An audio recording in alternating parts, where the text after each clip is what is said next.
ꯑꯍꯥꯟꯕꯗ ꯃꯔꯨꯑꯣꯏꯕ ꯄꯥꯎ ꯖꯅꯨꯋꯥꯔꯤꯗꯒꯤ ꯖꯨꯂꯥꯏ ꯐꯥꯎꯕꯗ FIR 45 ꯂꯧꯈꯤ, ꯃꯤ 43 ꯁꯤꯈꯤ, ꯏꯔꯥꯡ ꯂꯩꯕ ꯃꯐꯝ 5 ꯈꯪꯗꯣꯛꯂꯦ꯫ ꯐꯟ ꯂꯥꯟꯅ ꯁꯤꯖꯤꯟꯅꯔꯤꯕ ꯄ꯭ꯔꯤꯟꯁꯤꯄꯥꯜ ꯏꯟꯆꯥꯔꯖ ꯂꯧꯊꯣꯛꯇ꯭ꯔꯕꯗꯤ ꯑꯀꯟꯕ ꯈꯣꯡꯖꯪ ꯆꯪꯁꯤꯜꯂꯒꯅꯤ ꯁ꯭ꯇꯨꯗꯦꯟꯠꯁ ꯌꯨꯅꯤꯌꯟ꯫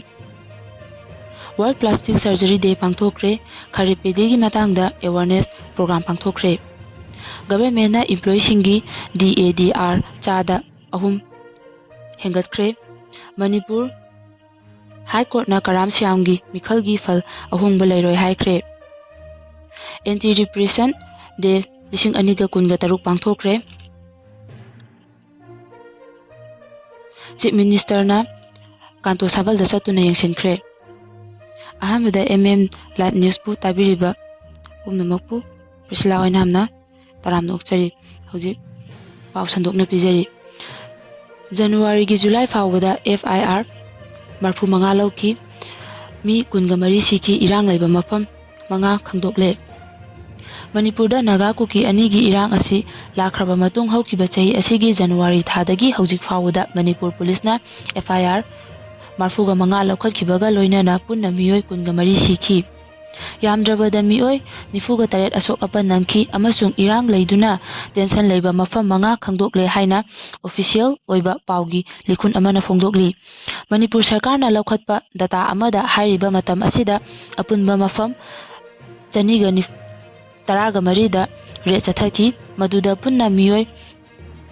85 ꯂꯧꯈꯠꯇꯨꯅ ꯋꯥꯍꯪ ꯄꯥꯎꯍꯪ ꯆꯠꯊꯈꯤ ꯑꯃꯗꯤ ꯄꯨꯟꯅ ꯃꯤꯑꯣꯏ 14 ꯐꯥꯈꯤ ꯍꯥꯏꯔꯤ꯫ ꯅꯥꯒꯥ ꯑꯃꯗꯤ ꯀꯨꯀꯤꯒꯤ ꯊꯣꯛꯂꯤꯕ ꯏꯔꯥꯡ ꯑꯁꯤ ꯍꯧꯖꯤꯛ ꯑꯀꯛꯅꯕ ꯃꯐꯝ ꯑꯃꯗ ꯂꯩꯇ꯭ꯔꯦ, ꯑꯗꯨꯅ ꯁꯦꯀ꯭ꯌꯨꯔꯤꯇꯤ ꯐꯣꯔꯁꯀꯤ ꯃꯥꯏꯀꯩꯗꯒꯤ ꯏꯔꯥꯡ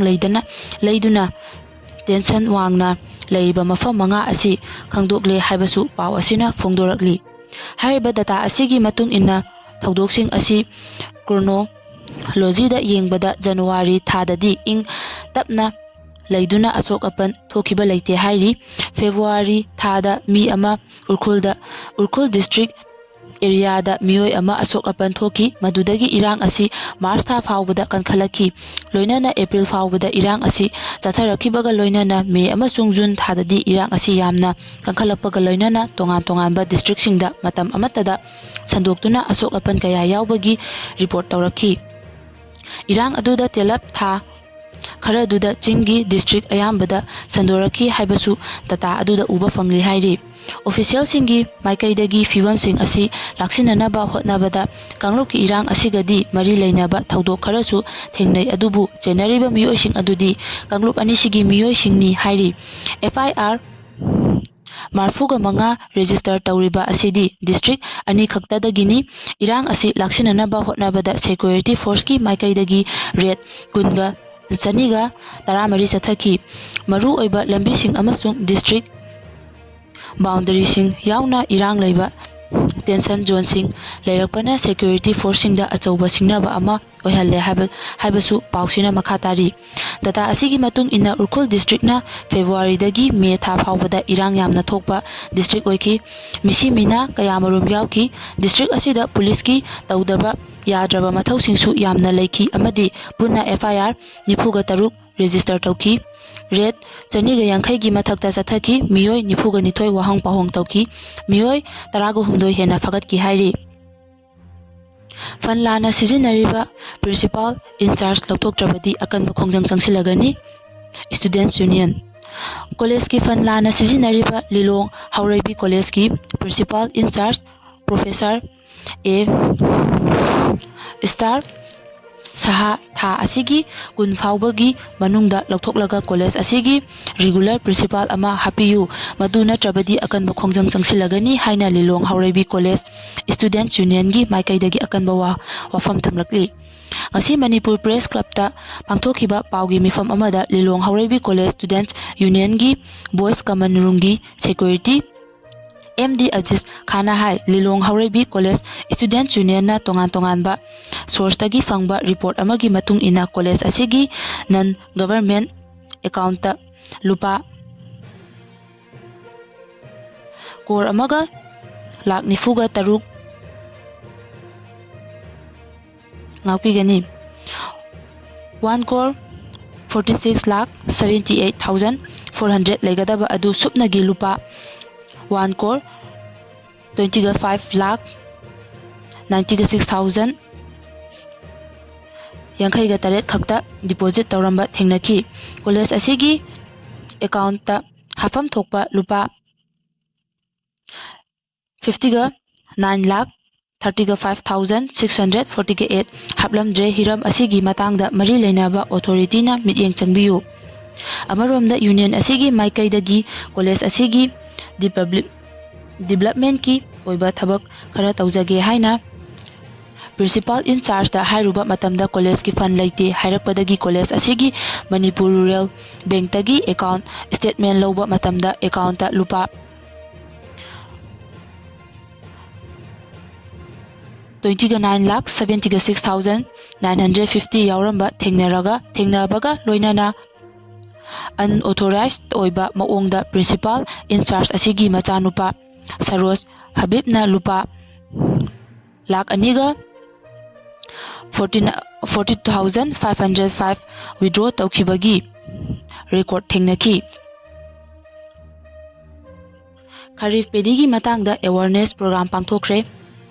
Manipur government ki Department of Agriculture gi mityeng makhada District Agriculture Thaubalna Manipur Farmers Federation ga punna khusamnaraga Disease and Pest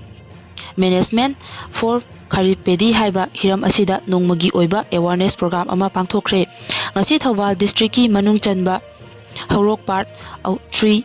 Taurangbam Laikai Community Hall Laumi Chaniromna saruk yaduna pangthokiba thauram aduda Crop Solution Center for Plant Health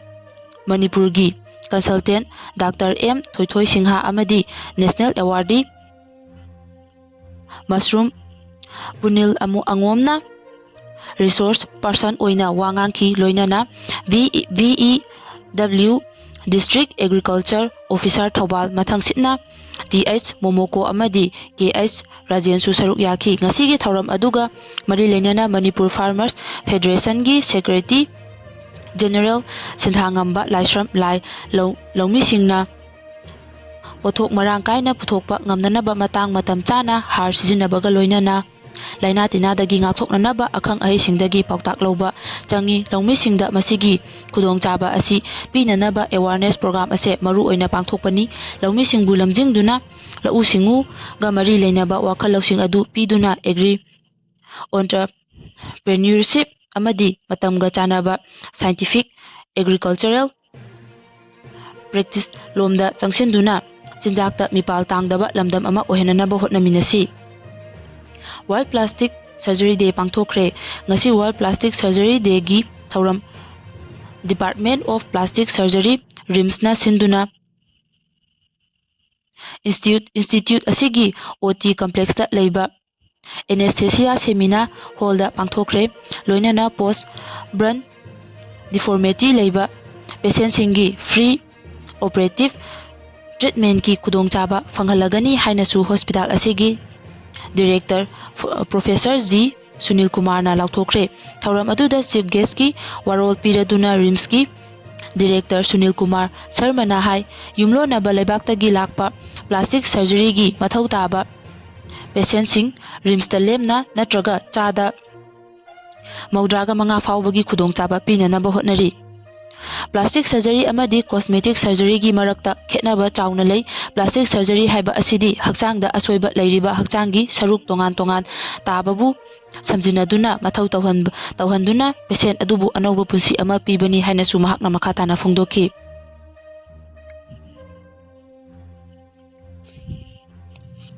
Government na employee singi DADR chada hum hengatkre. Manipur government na employee singi pensioner amasung family pensioner gi piriba dearness allowance amasung dearness relief asi hanagi chada nifugani thoi adudagi chada nifuga mangada hengatpaga loinana chatliba July tha asigi amadagi chatnaba hogani haina finance ki thabaksu puriba Manipur gi chief secretary PK Goyelna haikre amaromda governmentna employeesinggidamakta hengalakadawriba DA amasung DR gi senfam asi central government employeesinga manana hana pending leiriba DA amasung DR gi senfam adu punsillaga pigadabani. Manipur governmentna hawjik pigadawriba chang asi central governmentna DA amasung DR pibagi kanglonbu khongawnaba maramna joint administrative council na yaba ngamloi makha tana khongjang changsinkhigani hairi. Manipur High Court na Karam Siamgi Mikhalgi fal ahongba leiroi haikre. Manipur Legislative Assembly gi ing 2012 gi Mikhalda Langthabal A sidagi mai pakhiba BJP gi MLA Karam Siamgi Mikhalgi fal adu ahongba leiroi haina Manipur High Court na lauthokre. BJP gi mirep oikiba Karam Siamna mahaki mirep cheda mahaki educational qualification adu mapung phana phongdokre. Maram aduna mahakpu khankiba Mikhalgi fal adu chanahanbiganu haina Congress ki mirep Okram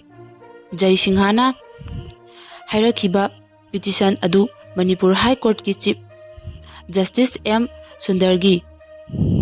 court na reject tawkhre. Entry Repression Day 2013 pangthokre. Manipur da fake encounter gi ira adu amuk hanjilaknanaba machak oirakani. Manipur gi puwari da mutnaidana lehowragadaba ing 2003 gi July 15 da lamdam asigi thauna phabi nupi 12 na kanglagi santhong mamangda fi thongdaba khongjang chathakiba adubu ningsingduna ngasi anti repression day 2013 pangthokre. Manipur da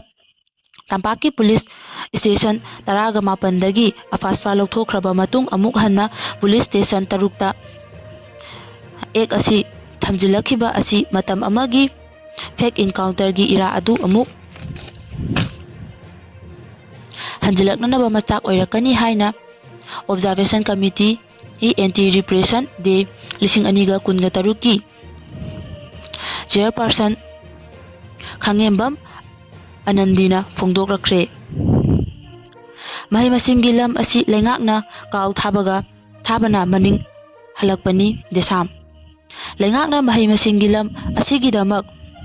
yaifananaba tawpham thokpa amadi paikhatpham thokpa thabak amata paikhatlaktabana paikhattaba khakta natana kaw thabagum thabadagi maning halak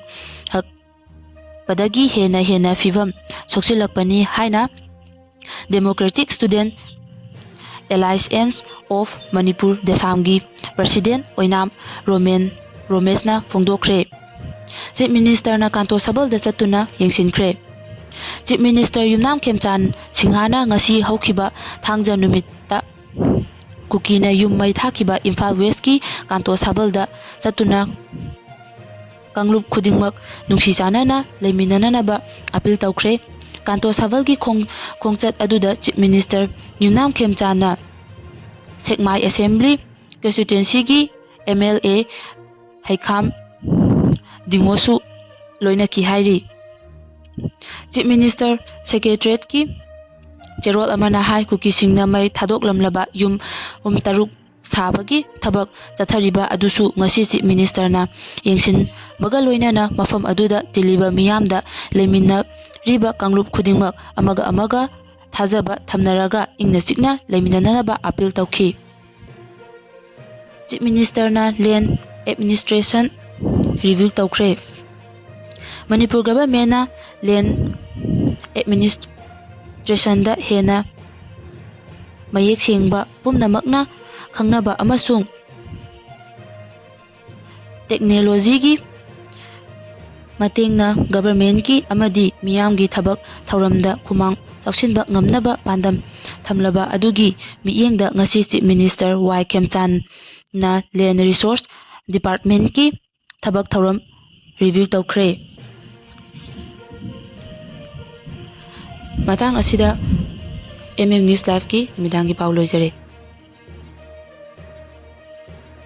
ꯑꯃꯨꯛꯀ ꯍꯟꯅ ꯇꯥꯕꯤꯔꯤꯕ ꯄꯨꯝꯅꯃꯛꯄꯨ ꯏꯀꯣꯛꯅꯧꯅ ꯈꯨꯔꯨꯝꯖꯔꯤ꯫